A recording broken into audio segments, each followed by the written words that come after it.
I would like to ask your permission, both of you, to use this video for educational purpose and on the internet. Sure. Okay, now tell me about your symptoms before the surgery. What was bothering you? Before the surgery, I had back pain and pain that was emanating from my back down into my thighs. Okay. Shooting pain.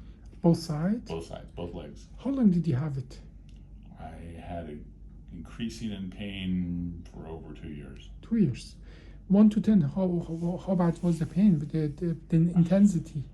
At its worst, it was in the 8 to 9 range, yeah.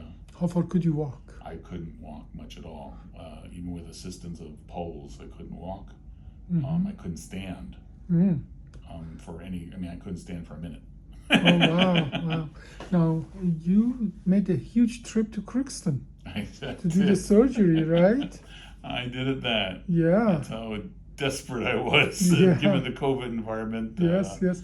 We couldn't do that because of the COVID. We couldn't do the surgery in town. Right. So we took you to Crookston. How long did you stay in the hospital? 2 nights. Do you remember the surgery? Do I remember the surgery? No. Maybe sometimes that's a good thing. You don't remember it. I remember before the surgery. I remember afterwards the recovery. I don't remember the surgery itself. So I have the report of this obviously surgery. Our surgery was about 2 hours, and we lost half a cup of coffee blood. That's all we lost. Actually, a little less. We lost less blood than half a cup of coffee.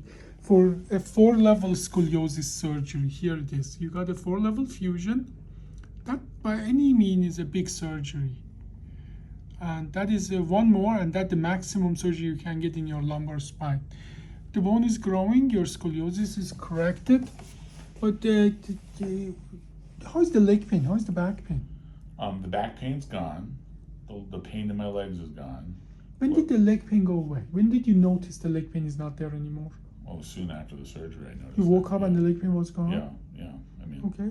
And the back pain? How long did that take to go away? Probably a month. A month. Yeah. Now, they are telling me the pain at this point is zero. No pain. No pain. No pain, no shooting pain in my legs, no pain in my back. But we are not perfect. You still need this walker. We're not perfect. Yeah. My left leg is a little bit weaker than before the surgery. Yeah. And I checked that it's mostly your tibialis anterior, the muscle that bring the foot back up. Yes, it is weak. Right. Not it's what we call 4 or 5, meaning it still have some function. You still have some good function there, but it is definitely weaker. Right. And so I need to use the walker to walk around now. And we're working PT and trying to get that better. And small incremental improvement. Yeah, we are about a year out, correct? Correct. Actually, a little more than a year. Mm-hmm. How far can you walk without the walker? How far can you walk with the walker? Without the walker, I can't take 2 steps. So it's still very dependent on the walker. But with the walker, I can pretty much walk wherever I want to. So practically no significant limit with the walker. Right. Now we have some additional factors that complicated our surgery and recovery. One of them is always the diabetes. Diabetes is always a factor. You don't smoke, so that's not a factor for you, but your BMI is 42. And that as well is a mechanical stress. These are the factors. As a matter of fact, some of our societies tell us, don't do this surgery for somebody BMI of about 40. Mayo Clinic wouldn't. Yeah. What did they tell you? They told me to come back if you start having incontinence problems. So they mean that, literally you have to wait until the situation may become irreversible. Right. Live with it. More or less they told you live with it. Right. Was it livable? No. So I had no quality of life. Yeah, you had no quality of life.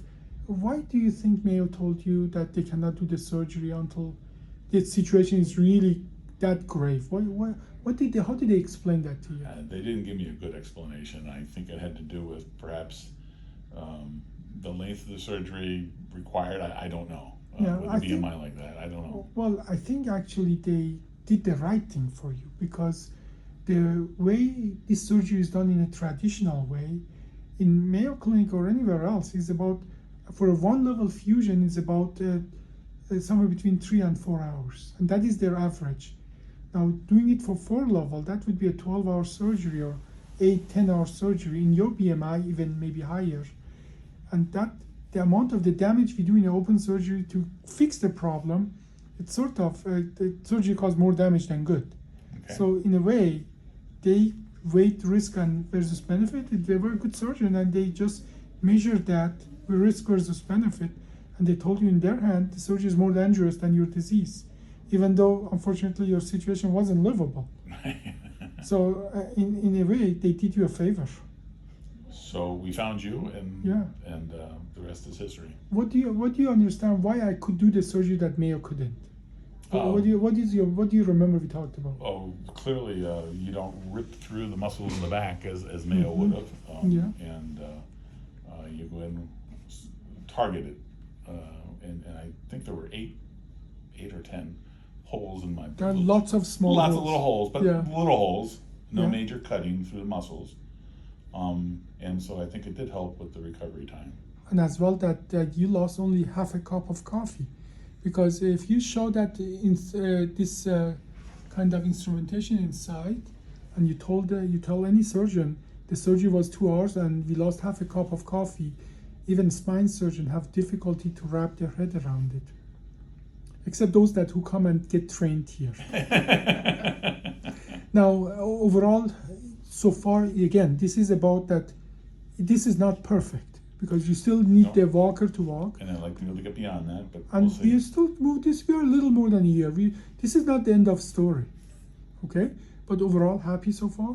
I'm very happy that I can get around, that I can do some things that I want to do, and not feel like I can't take 2 steps without pain. Yeah, and that is, I think, the idea is to making you as independent as we can. Well, thank you so much for the interview. I really appreciate that. Thank you, okay? Doctor. Thank you.